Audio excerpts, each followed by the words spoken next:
তোর এত সাহস আছে নাকি? সাহস থাকলে আমার সামনে থেকে তুলে নিয়ে যাস।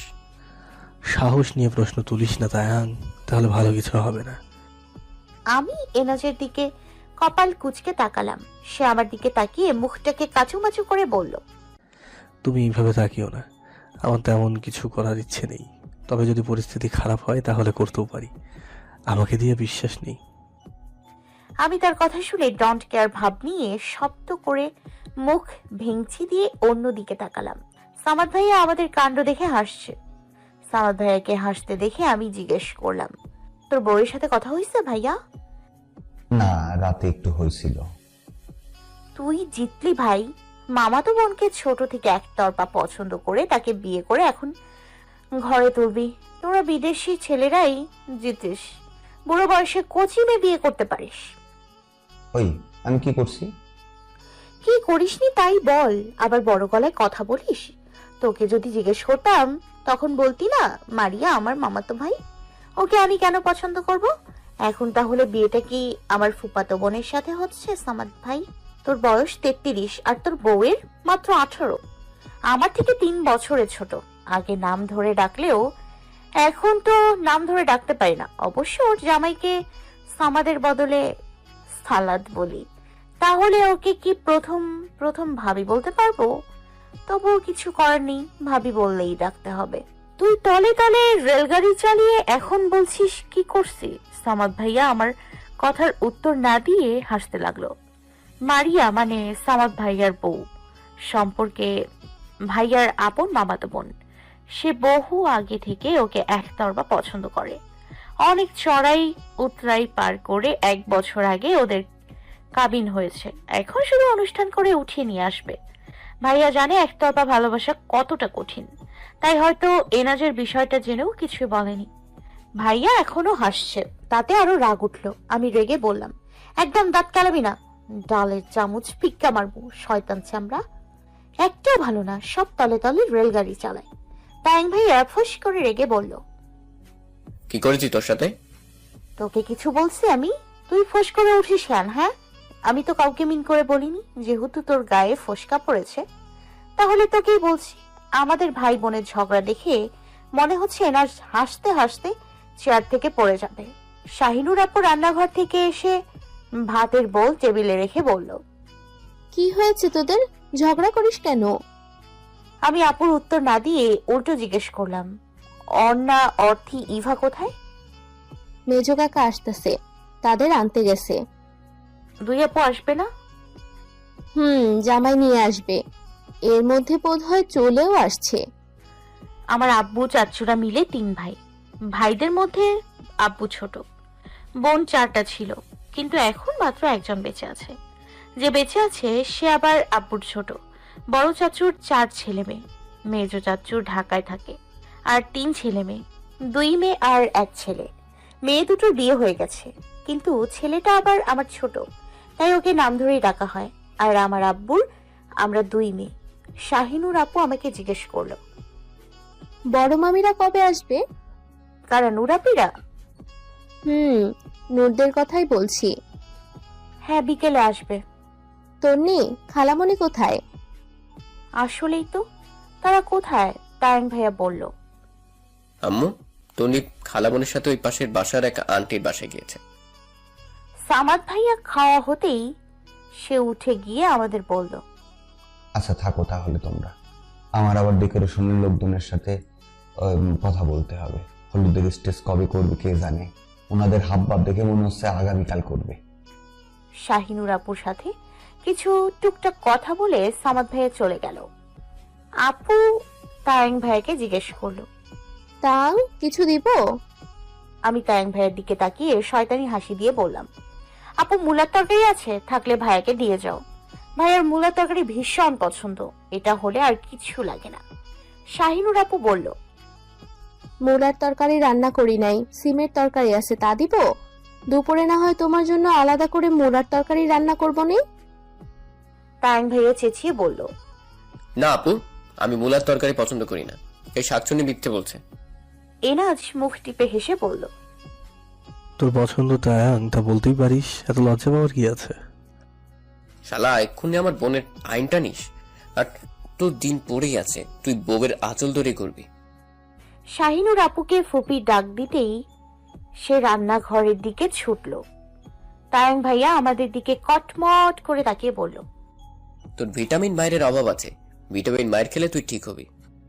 আমি প্লেটের খাবার শেষ করে গ্লাস নিয়ে একটু দূরে হাত ধুয়ে এলাম। গ্লাসটা টেবিলের ওপর রেখে হাতে থাকা পানি তায়াং ভাইয়ার মুখে ছিটা মেরে দিলাম আর বললাম, কম করে খা পাঠা, কম করে খা। দিনকে দিন যে ফুলছিস সেই দিকে খেয়াল আছে তোর? চিন্তা করতেছি সামনের কোরবানির পশুর হাটে তোকে উঠাবো, তাতে আমার বেশ ভালোই হবে, চড়া দামে তোকে বিক্রি করা যাবে। ভাইয়া চেয়ার থেকে উঠে আমার দিকে আসতে নিলে আমি দৌড়ে রান্নাঘরের সামনে গিয়ে সবার সাথে বসে পড়লাম। এখানে ভাইয়া আসবেও না আর আমাকেও ধরতে পারবে না। দুপুরে আমাদের বাড়ির পুকুরে সব গোসল করতে নেমেছে। তায়াং ভাইয়া, এনাস, সামাদ ভাইয়া, সাথে তুই, দুলা ভাই, ঐশী, মেজ ভাইয়ার বড় মেয়ে আশা, ফুপাতো বোনের 2 ছেলে মেয়ে ইচ্ছে মতো ডুবছে আর শুধুই জোরে জোরে চিৎকার করে সারা বাড়ি তুলে ফেলছে। এখন মনে হচ্ছে আসলেই এই বাড়িতে বিয়ে। আমি, অন্না, অর্থি, ইভা, তন্নি পুকুর পাড়ে দাঁড়িয়ে ওদের হইচই দিচ্ছি। আমি মোবাইলে ভিডিও করে নিচ্ছি। তায়াং ভাইয়া ডুব দিয়ে কিছুটা কাদামাটি উঠিয়ে এনে আমার দিকে ছুঁড়ে দিল। অর্থে আমাকে অন্য দিকে টেনে নিয়ে যেতেই রক্ষা হয়েছে। তায়াং ভাইয়ের শয়তানি হাসি দিয়ে বলল, ইস, একটুর জন্য বেঁচে গেলি। তুই ওইখানে দাঁড়িয়ে থাকিস, আমি তোকে কাদা দিয়ে ভূত বানাবো। আমি দাঁতে দাঁত চেপে বললাম, সাহস থাকলে দিয়ে দেখাস। তুই যখন আগামীকাল জামাই সেজে কনের বাড়ি যাওয়ার জন্য তৈরি হবে তখন শোধ তুলব।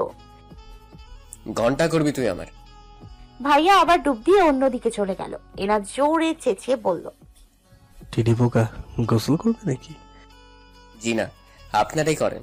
তা এনজিও সংস্থা, আপনি সাঁতার জানেন তো, নাকি ঘাট ধরে বসে থাকবেন? এইভাবে অপমান! সাঁতার না জানলে পুকুরে নামতাম আমি? আমি এখন পুকুরের মাঝখানে আছি আর তুমি আমাকে ঘাট ধরে বসে থাকতে দেখেছ? এগুলো কোনো কথা? তায়াং ভাইয়া এনাজকে বলল, আর আমাদের পানিতে নামতে দেখে ওর হিংসে হচ্ছে, তাই এসব কথা বলছে। জি না, আমার কাউকে দেখে হিংসা হচ্ছে না। অনন্যা শয়তানি হাসে বলল, ওই যে এলো, সাপ এলো, ওইদিকে দেখো মামা। সামাদ ভাইয়া ভাবলো ও সত্যি সাপ। উনি অন্যাকে জিজ্ঞেস করলো, কোথায় সাপ? আমরা 5 জন পেয়ে গেলাম শয়তানি করার উপায়। একে অপরের দিকে তাকিয়ে ক্লোজ আপের অ্যাড দিলাম। অর্থি চেঁচিয়ে বলল, ছোট মামা, তোমার ওই দিক দিয়ে দেখলাম, উঠে আসো, নয়তো সাপের কামড় দিবে। ইভাও মুখটাকে সিরিয়াস মুডে নিয়ে বলল, ভাইয়া কামড় দিলে কিন্তু আপনার আর বিয়ে করতে হবে না। আমি চেঁচিয়ে বললাম, লুঙ্গি সাবধানে রাখিস, সবগুলো তো লুঙ্গি পরে নেমেছিস, সাপের ধাওয়া খেয়ে যেন আবার লুঙ্গি খুলে না যায়, তাহলে কিন্তু আর এক সর্বনাশ, পানিতেই থাকতে হবে। তন্নি মুখে হাত দিয়ে বলল, ভাইয়ারা সাবধান, সাপে কামড় দিয়ে আবার লুঙ্গি টেনে নিয়ে না চাই, ভালো করে গিট দিয়ে নে। আমার কথা শুনে সবাই আমাদের দিকে চোখ বড় বড় করে তাকালো আর পাড়ে দাঁড়িয়ে আমরা 5 জন হাসতে হাসতে লুটোপুটি খেতে থাকি। তাইং ভাইয়া আমাকে ধমক দিয়ে বলল, তোদের যদি পুকুরে গোসল করতে হয় তাহলে নেমে পড়, পাড়ে দাঁড়িয়ে আমাদের দেখে জ্বলতে পুড়তে হবে না। আমি কিছু বলার জন্য মুখ খুলতে নিলেই অনন্যা বলল, আমাদের এত শখ নাই মামা, আমরা এখন বড় হয়েছি, পুকুরে ডুবিয়ে গোসল করার বয়স চলে গেছে। আমি মুখ ঝামটা মেরে বললাম, তোর মাথার খিলু কি গলে পড়ে গেছে রে পাঠা? কি বলিস এসব? পুকুরে নেমে ডুবানোর বয়স আমাদের আছে, তোরাই বেশি করে ডুবা। যদি একটারও জ্বর আসে কিংবা ঠান্ডা লাগে তাহলে খবর আছে। তায়াং ভাই আমার কথা গায়ে না মেখে মাঝখানের দিকে চলে গেল। তারা 5 জন ইচ্ছে মতো ডুবাচ্ছে। পুচকে গুলো ঘাটের সামনেই সাঁতার কাটছে। ভাইয়াদের দেখে মনে হয় উনিও আজ ওরাও পুচকুদের মতো ছোট হয়ে গেছে। তারা 2 ঘন্টা ডুবিয়ে তারপর সবগুলো উঠলো। এক একটার চোখ লাল টকটকে হয়ে গেছে। ফ্রেশ হয়ে সবাই একসাথে আবার খেতে বসলো। আমি, অনন্যা, অর্থি, ইভা আর 2 ভাবি মিলে ওদের সবাইকে খাবার সার্ভ করে দিচ্ছি। শাহিনুর আপু সবাইকে বিনা ডিটারজেন্টে ধুচ্ছে। আমি বেশ এনজয় করছি, আমার হ্যাপি লাগছে। শাহিনুর আপু একটু থেমে আবার শুরু করলেন, সবগুলো ছোট বাচ্চাদের মতো করে 2 ঘন্টা ডুবিয়ে আসলো। চোখগুলো এখনো লাল হয়ে আছে। যদি একটারও ঠান্ডা লাগে তাহলে খবর আছে। জ্বর আসলেও একটারও সেবা করব না, কাউকে সেবা করতেও দিব না। এই বুড়ো বয়সে কেউ এত ডুবায়?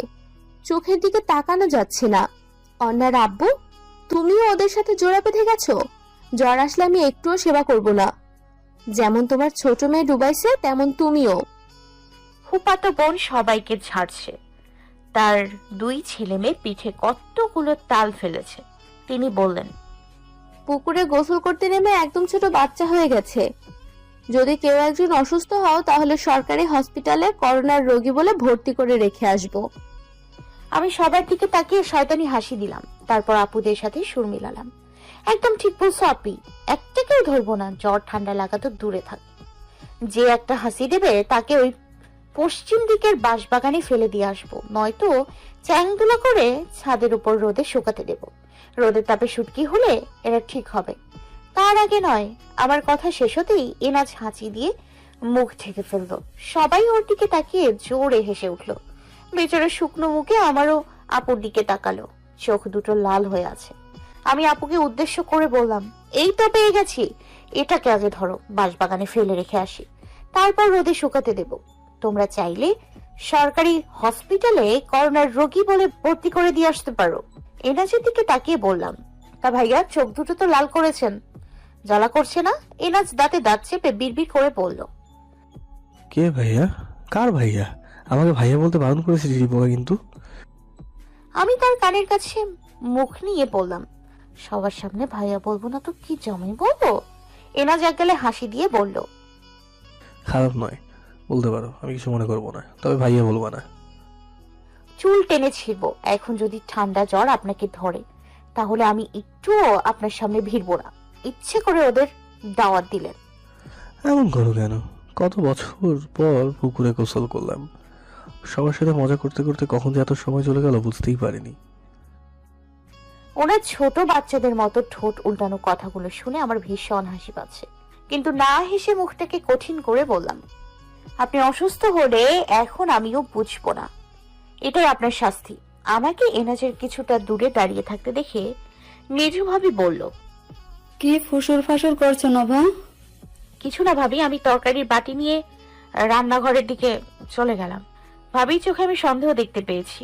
এখন ধরে ফেললে ভেজালেও পড়তে পারি, তার চেয়ে মঙ্গল এখান থেকে ভালোই ভালোই কেটে পড়ি। হলুদ সন্ধ্যায় বিকেল থেকে আমার একটু দম ছাড়ার অবসর নেই। এদিক দিয়ে ডাকে ওদিক দিয়ে ডাকে, সবার এখন আমাকেই প্রয়োজন। ভাইয়ার হলুদের স্টেজের সামনে যে খাবারগুলো ডিসপ্লে দেয়া হবে সবগুলো ফলের ও খাবারের ডিজাইন করতে হবে আমাকে। অলরেডি অনেকগুলো শেষ, আর মাত্র 2টা বাকি। এদিকে সবার রেডি হওয়া বোধহয় শেষ, কিন্তু আমার আজ শেষ হয় না। তন্নি ও ইভা এখন সবাইকে সাজানোর দায়িত্বে আছে। তাইং ভাইয়া এনাজকে বিকেলে দেখেছিলাম রাতের খাবারের তদারকি করতে। এখন কে কি করে কিছুই জানি না। সন্ধ্যা 7টা বলেছিল ভাইয়াকে স্টেজে ওঠাবে, তার জন্য আবার চেঁচামেচি শুরু করছে। আমি ভেবেছিলাম আজ জমকালো সাজ দিব, কিন্তু আশেপাশের সবকিছু দেখে মনে হচ্ছে আজ সাজতেই পারবো না। খাবারের সবকিছু সামলে বাইরে বেরোতে দেখি সব রেডি, শুধু আমি ছাড়া। সামাদ ভাইয়া দিল এক রাম ধমক, আমি এখনো তৈরি হইনি কেন তাই। রেগে বলল, তুই রেডি হোস না কেন? তোর জন্য খাবার রেডি করলাম, এখন আমার সাথে শুধু শুধু চেঁচামেচি করবি না, তাহলে কিন্তু আমি শাড়ি পরবো না, আর তোর স্টেজের সামনেও আসবো না। তুই শাড়ি পরে রেডি না হলে আমি স্টেজে উঠবো না, আর হলুদের অনুষ্ঠানও হবে না। দেখিনিস তুই? যদি চাস অনুষ্ঠান হোক তাহলে জলদি শাড়ি পরে আয়, যা। আমি দ্রুত রুমে ছুটলাম। একে দিয়ে বিশ্বাস নেই, সত্যি সত্যি তারপর অনুষ্ঠান বাদ করে দেবে, আর সব মিলে তারপর আমাকে বকবে। কোন রকম পেটিকোট আর ব্লাউজ পরে ওয়াশরুম থেকে বের হলাম। এখন শাড়ি পরবো কার কাছে? নূর আপিরা মাগরিবের আজানের আগে আসছে। সামান্য একটু ওকি মেরে দেখলাম প্যান্ডেলের মধ্যে নূর আপি দাঁড়িয়ে আছে। আমি নূর আপিকে ডাকলাম, ও নূর আপি, নূর আপি, হ্যাঁ, এদিকে একটু আসো। আচ্ছা আসতেছি। নূর আপি রুমে চলে এলো। ওইদিকে সবাই আমাকে বকা শুরু করে দিছে। আমার যে কেন দেরি হয়েছে তা কেউ বুঝতে চাইছে না। আমার দেরি হয়েছে সেটাই আমার দোষ। নূর আপি এসে বলল, তুই এখনো রেডি হোস নাই? আমি ভাবলাম তুই বোধহয় ওই রুমে রেডি হয়ে গেছিস। তুমিও শুরু করলা সবগুলোকে রেডি করতে পাঠিয়ে আমি একা একা সবগুলো খাবার সাজালাম। এখন আমিই বকা খাচ্ছি। এখন তাড়াতাড়ি শাড়িটা পরিয়ে দাও, আমার সাজগোজ আজকে মাটি।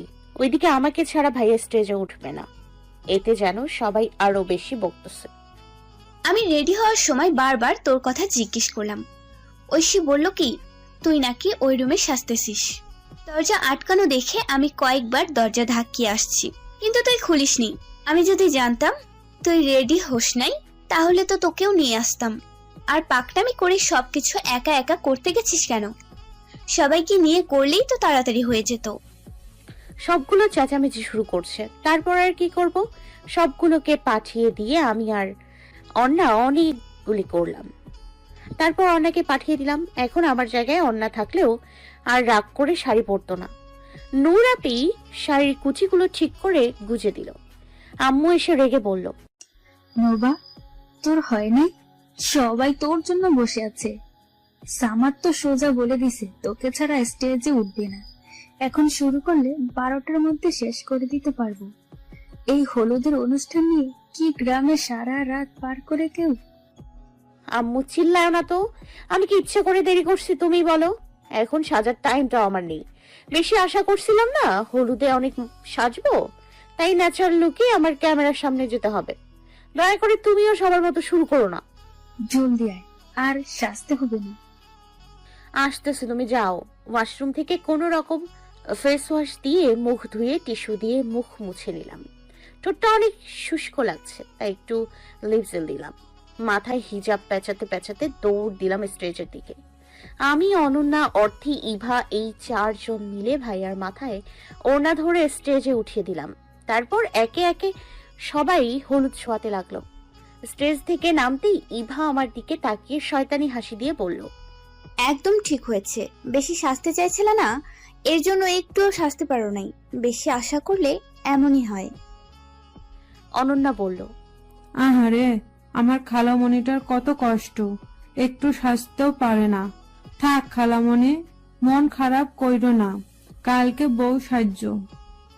আমি মুখটাকে অভিমানী এই ইমোজির মতো করে বললাম, হইছে, তোমাদের আর আমার জন্য দুঃখ প্রকাশ করতে হবে না। দুঃখ প্রকাশ তো করছো না, আমার পোড়া মনে আরো আগুন জ্বালিয়ে দিচ্ছ। অর্থী আমাকে এক হাতে জড়িয়ে ধরে বলতো, খালামণি, তুমি ওদের কথায় কান দিও না তো, তোমাকে এভাবেই সুন্দর লাগতেছে।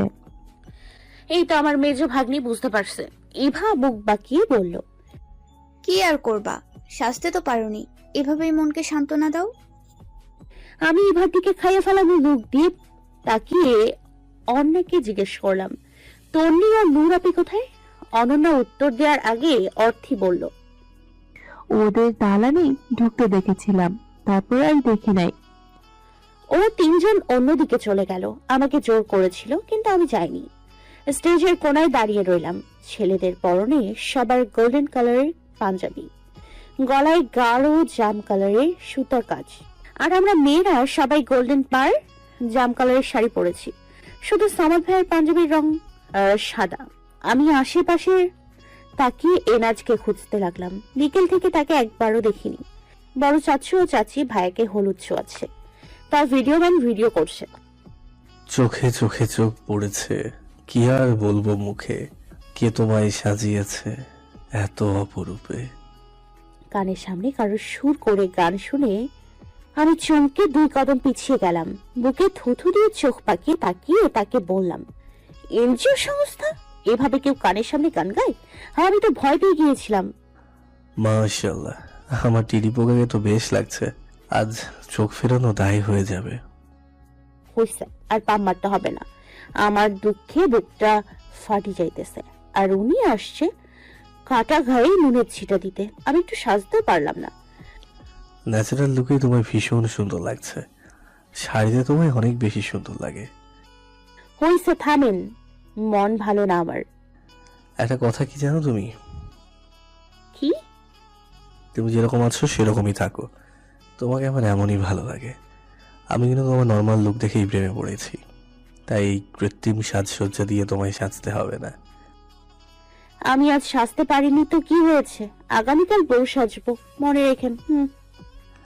আমি বলে কি আর বুঝে কি? আমার আর কিছু বুঝতে হবে না। তায়াং ভাইয়া কোথায়? রান্নার ওইখানে। বিকেলে তায়াং ভাইয়া নাকি ঢাকায় গিয়েছিল, কেন? তুমি এই খবর জানলে কি করে? তায়াঙ্গে ঢাকায় যাওয়ার খবর তো আমরা কয়েকজন ছাড়া কেউই জানে না। আমার গোপনীয় সোর্স আছে, তাদের থেকে জেনেছি। কেন গিয়েছে তাই বলেন। বলা যাবে না। সমস্যা নেই, তাও খুঁজে বের করে ফেলবো। দুজনে স্টেজের সামনে শাড়ির চেয়ারে গিয়ে বসলাম। আমি তাকে গভীর চোখে পর্যবেক্ষণ করতে লাগলাম। সবার মতো একরকম পাঞ্জাবি, জাম কালার পায়জামা, গলায় জাম কালারের ওড়না ঝোলানো। মাশাআল্লাহ, বেশ লাগছে তাকে। চুলগুলো আজ সুন্দর করে সেট করেছে, কিন্তু আমার কাছে তার এলোমেলো চুলগুলোই ভালো লাগে। তাই হাত বাড়িয়ে সব চুল এলোমেলো করে দিলাম। সে চোখ পাকিয়ে ছোট ছোট করে জিজ্ঞেস করলো, এটা কি হলো? আপনি নাকি সব চুল এলোমেলো করেই রাখবেন? যেদিন জীবন গোছানোর মানুষ আসবে সেদিন চুল গোছাবেন, তাহলে আজ এত সুন্দর করে সেট করা কেন? আমার জীবন গোছানোর মানুষ আমাকে অ্যাকসেপ্ট করে দিয়েছে তো তাই। আমি কখন অ্যাকসেপ্ট করলাম? এই যে মিস টিডি পোকা, একদম বোকা বানাবে না। সেদিন রাস্তায় একবার ঘোল খাইয়েছ, দ্বিতীয়বার নো চান্স। বুঝলাম না। তুমি আমার প্রপোজ অ্যাকসেপ্ট করেছো। কবে? বাসার সামনে বাইক থেকে নামার পর কে বলছিল যে আমার আব্বু আম্মুকে রাজি করান, তাহলে আমার আপনার পোলাপাইনের আম্মাতে সমস্যা নাই। এটাকে তো অ্যাকসেপ্টই বলে। যেহেতু আমি তোমাকে প্রপোজ করেছিলাম, তুমি আমার পোলাপাইনের আম্মা হবে কিনা, তুমি পরবর্তীতে তাদের রাজি হয়েছো, তাহলে তো সেটা অ্যাকসেপ্ট করাই হলো, তাই না? যদি বলতাম ডু ইউ লাভ মি কিংবা উইল ইউ ম্যারি মি, তাহলেই উত্তর খাটতো না। তা এখন চালাকি না করে সোজা স্বীকার করে দাও যে তুমি রাজি হয়েছো। আমি জিভায় কামড় দিয়ে অন্যদিকে ঘুরে গেলাম। সত্যি একটু চালাকি করতে গিয়েছিলাম, কিন্তু এই বেটা তাও ধরে ফেললো। আমি তো সত্যি অ্যাকসেপ্ট করে নিয়েছিলাম। দুজনের মধ্যে আর কোনো কথা হলো না। কিছু সময় পর আমরা একসাথে দুজন ভাইকে হলুদ ছোঁয়াতে গেলাম। স্টেজে উঠে সোফায় দুজন ভাইয়ার দুই দিকে বসে পড়লাম। এনাজ ভাইয়ার কপালে হলুদ ছুঁয়ে এক গাদা হলুদ আমার গালে ডলে দিল। আমি একবার রেগে তাকাতে গিয়েও থেমে গেলাম, কারণ ভিডিও হচ্ছে, এখানে এমন করা ঠিক হবে না। তাছাড়া ন্যাচারাল লুকে আছি, তাই কোনো সমস্যা নেই। যদি মেকআপ করা থাকতাম তাহলে তার ব্যান্ড বাজাতাম। এনাজ ভাইয়ার আগে একটা আঙুল নিয়ে আমার দিকে এগিয়ে দিল। আমি কোনো ভনিতা না করে তা নিয়ে মুখে নিলাম। ভাইয়াকে খাবার খাইয়ে এক টুকরো কেক এনাজের দিকে বাড়িয়ে দিলাম। উনি এক কামড় খেয়ে বাকিটা আমার মুখে পুড়ে দিল। ভাইয়াকে মিষ্টি দিতে গেলে ভাইয়া চেঁচিয়ে বলল, বোন আন না, আরো কত মানুষ আছে। আজকে আমাকে খাওয়াতে খাওয়াতে তো পেট ফাটিয়ে ফেলবি। হ্যাঁ, সবে তো শুরু ভাইয়া, এক্ষুনি হাঁপিয়ে যাচ্ছিস। হলুদ ছোঁয়ানো তো নয়, খাইয়ে খাইয়ে মার অনুষ্ঠান এটা। খেতে থাক তুই, আমি গেলাম। আমরা নামতেই তায়াং ভাইয়া ও নূর আপি উঠলো। নূর আপি যেতে চায়নি, আমি জোর করে ভাইয়ার সাথে পাঠিয়েছি। একে একে সবাই হলুদ ছোঁয়ালো ভাইয়াকে। হলুদ ছোঁয়ানো শেষ হতেই শুরু হলো খাবারের পালা। সবাইকে বিরিয়ানি সার্ভ করে দিচ্ছে তায়াং ভাইয়া, এনাজ, আমার চাচাতো ভাই মহিন, দুই দুলাভাই, আরো অনেকে। গ্রামে বড় বিয়ের অনুষ্ঠান ছাড়া ওয়েটার আনা হয় না, নিজেরা মিলেই সব কাজ করে। আমাকে পাশে দাঁড়িয়ে থাকতে দেখে সামাদ ভাইয়া ডাকলো, নভা এদিকে আয়। হ্যাঁ ভাইয়া বল। খাইছিস? না, পরে খাবো। তোরা কি আমাকে মেহেদি দিয়ে দিবি না? ও হ্যাঁ, ভালো কথা মনে করছিস, আমি তো ভুলে গেছি। ওয়েট, আমি ইভাকে আর টনিকে ডাকতেছি, ওরা ভালো মেহেদি পরাতে পারে। তুই এক হাতে দিয়ে দিবি? আমি মেহেদি দিতে পারি না ভাইয়া। যা পারিস তাই দিবি। তুই আমাকে অনেক জ্বালাইতেছিস সালাদ। তোর বউ এসে নেই, সব উসুল করব। অনন্যা, অর্থী, তন্নি, নূর আপি, ইভাকে আমি খুঁজেই পাই না। এরা একটু পর পর হাওয়া হয়ে যায়। অবশেষে সবগুলোকে খুঁজে এনে মেহেদি দিতে বসলাম। এক হাতে আমি আর এক হাতে ইভা। কে দিয়ে কি ডিজাইন করছে আমি নিজেও জানি না। হাত আমার বুড়ো মানুষের মতো ঠক ঠক করে কাঁপছে, কিন্তু ভাইয়া জেদ ধরে বসে আছে, আমাকেই দিতে হবে। পাক্কা আধা ঘন্টা পর মেহেদি দেওয়া শেষ করে উঠলাম। খাওয়ার পর্ব শেষ অনেক আগে। রুমে গিয়ে শাড়ি খুলে সুতির একটা থ্রি পিস পরে সবাই এক হাতে বিরিয়ানি খেয়ে বের হলাম। অনেকক্ষণ ধরে এনাজকে আর তায়াং ভাইয়াকে দেখছি না। উদ্দেশ্য এখন ওদের খুঁজে বের করা। আমার সাথে বাকি সদস্যরাও আছে। ঐশীকে দেখতে পেয়ে জিজ্ঞেস করলাম ওদের কথা। ঐশী তোমার এনাজ তায়াং মামাদের দেখেছো? এই মেয়ে হলো সারা বাড়ির রিপোর্টার। কোথায় কি হলো, কি হবে, কে কোথায় গিয়েছে, কেন গিয়েছে, সবকিছুর উত্তর ওর কাছে পাওয়া যায়। এর থেকে জেনে গিয়েছিলাম তায়াং ভাইয়া বিকেলে ঢাকা গিয়েছে। এই পুচকে ওদের আশেপাশে ছিল, তখন শুনেছে। তা আবার আমাকে এসে বলে দিয়েছে। ঐশী কিছু সময় ভেবে বলল, একটু আগে সবগুলি মামাদের কতগুলো পলিথিনে পেঁচানো কি জানি নিয়ে বড় মামার দালানে ঢুকতে দেখছিলাম, আর বের হয় নাই, এখনো বোধহয় সেখানে আছে। বড় ভাইয়ের দালানে ঢুকতেই বিশ্রী একটা গন্ধ এসে নাকে বাড়ি খেলো। পাশের রুমের দরজাটা হালকা আবজানো। আমরা 5 জন দরজা দিয়ে উকি দিতেই চোখ দুটো বড় বড় হয়ে গেল। রুমের ভেতর এক একটা টাল হয়ে এদিক সেদিক পড়ে আছে। বিয়ারের খালি বোতলগুলো এদিকে একটা ওইদিকে একটা করে পুরো রুমে ছড়িয়ে ছিটিয়ে আছে। প্লেটে এখনো কতগুলো চিপস চানাচুর দেখা যাচ্ছে। আরেক প্লেটে ফলের টুকরা দেখতে পারছি। তায়াং ভাইয়া, এনাজ, সামাদ ভাইয়া, মুহিন, 2 দুলা ভাই, সামাদ ভাইয়ার 2টা খালাতো ভাই, আরো অনেকগুলো এলোমেলো হয়ে একটার উপর আরেকটা পড়ে আছে। আমি বাকিগুলোকে আড়াল করে দরজার সামনে জোরে চেঁচিয়ে বললাম, কি হয়েছে এখানে? তায়াং ভাইয়া আমাদের দেখে তার পায়ের কাছে থাকা মদের খালি বোতল দুটো দ্রুত খাটের নিচে লুকিয়ে ফেললো। বাকি যে পাশে 2টো পড়ে আছে সেগুলো লুকানোর কথা বেমালুম ভুলে গেছে, নয়তো ওইগুলো সেখানে পড়ে থাকতো না। তায়াং ভাইয়া ঝিমোতে ঝিমোতে ধমক দিয়ে বলল, ওই তুই এখানে কি করিস? যা ভাগ। আমি এমনি চলে যাব, তার আগে তোদের কুকীর্তিগুলো একটু ভিডিও করে নিই। এর জন্য বিকেলে তুই ঢাকায় গিয়েছিলি, এখন আমি প্রত্যেকটাকে বকা খাওয়াবো। ওয়েট, আব্বুকে নিয়ে আসতেছি। চাচুকে আনলে কাজে দেবে না। তাদের গুণধর ছেলেরা জামাইয়ের কীর্তিকলাপ তো সচক্ষে দেখতেই হয়। এক একটা মদ খেয়ে ভালো করে তাকাতে পারে না, আবার আমাকে ধমক দেওয়া হচ্ছে। এখানে মদের আসর বসাইছো তোমরা? হ্যাঁ, ওয়েট করো, আমি আসতেছি আব্বুকে নিয়ে। সামাদ ভাইয়া হালকা, আমি এমন একটা তুমি চাই, এমন একটা তুমি চাই, যে তুমিতে আমি ছাড়া অন্য কেউ নাই। আমি এমন একটা তুমি চাই, এমন একটা তুমি চাই, যে তুমিতে আমি ছাড়া অন্য কেউ নাই।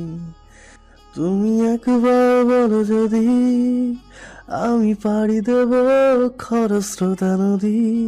তুমি একবার বলো যদি আমি পাড়ি দেব খরস্রোতা নদী। ভালোবাসা দিব পুরোটা। আমি এমন একটা তুমি চাই, এমন একটা তুমি চাই, যে তুমিতে আমি ছাড়া অন্য কেউ নাই। যা বলা বলিস, আমরা কি কাউকে ভয় পাই নাকি? বেহুশে আছিস তো তাই হাওয়ায় উঠছিস। হাওয়ার থেকে নিচে পড়লেই এই সাহসগুলো ফুস করে উড়ে যাবে। কাউকে যদি নাও বলি তাহলে তোদের ব্ল্যাকমেল করার ব্যবস্থা আমি করে রাখছি। এনজিও সংস্থা আপনিও, আপনাকে দিয়ে এমনটা আশা করিনি। মোবাইলে অলরেডি প্রত্যেকটা ভিডিও করে ফেলছি। এনাজ মাথাটাকে এদিকে সেদিকে ঘুরিয়ে স্বাভাবিকভাবে ওঠার চেষ্টা করলো, কিন্তু উঠতে পারলো না। চোখে নিশ্চয়ই সব ঘোলা দেখছে। একটু দাঁড়িয়ে ধপ করে বসে পড়লো, তারপর অপরাধী ভঙ্গিতে নেশার কণ্ঠে বলল, আমার কোনো দোষ নেই টেলিভিশনে, সবাই আমাকে জোর করেছে। আমিও একবার খেলাম আর কি, সবাই বেশি খাইনি। সোজা হয়ে দাঁড়াতে পারছে না, আর উনি নাকি বেশি খায়নি। এমন গা জ্বালানি কথা শুনে রাগটা বেড়ে গেল, কিন্তু কিছু বললাম না। ভিডিও অফ করে চুপচাপ আস্তে করে বের হয়ে গেলাম। একটা এখন হুঁশে নেই। যা ভিডিও করেছি তাই ব্ল্যাকমেলের জন্য যথেষ্ট। আমি দরজার সামনে দাঁড়িয়ে এত বড় বড় ডায়লগ ছেড়েছি, ভেতরে ঢোকার সাহস আমার নেই। সবগুলো বেহুশে আছে, কিছু করেও বসতে পারে। এখন এদের দিয়ে বিশ্বাস নেই। ভেতরে ঢোকা আমার জন্য 9 নম্বর বিপদ সংকেত। কোন রকম সেখান থেকে সবগুলোকে নিয়ে কেটে পড়লাম। বিয়ের পর গতকাল রাতে ঘুম হারাম আমার। 3:30টার দিকে একটু ঘুমানোর চেষ্টা করতে গিয়েছিলাম, কিন্তু ফলাফল শূন্য। সকালে উঠে চোখ ডলছি। রাতের পর থেকে এনাজ তায়াং ভাইয়ার খবর জানি না। সামাদ ভাইয়াকে দেখে চেঁচিয়ে বললাম, রাতে কি খাইছিলা ভাইয়া? এক একজন যে টাল হয়ে পড়েছিলা, তখন জাদুর পানি খাইছিলে ভাইজান? সামাদ ভাইয়া দ্রুত এগিয়ে এসে আমার মুখ আটকে ধরে বলল, চুপ কর, তুই তখন আমাদের রুমে গিয়েছিলি কেন?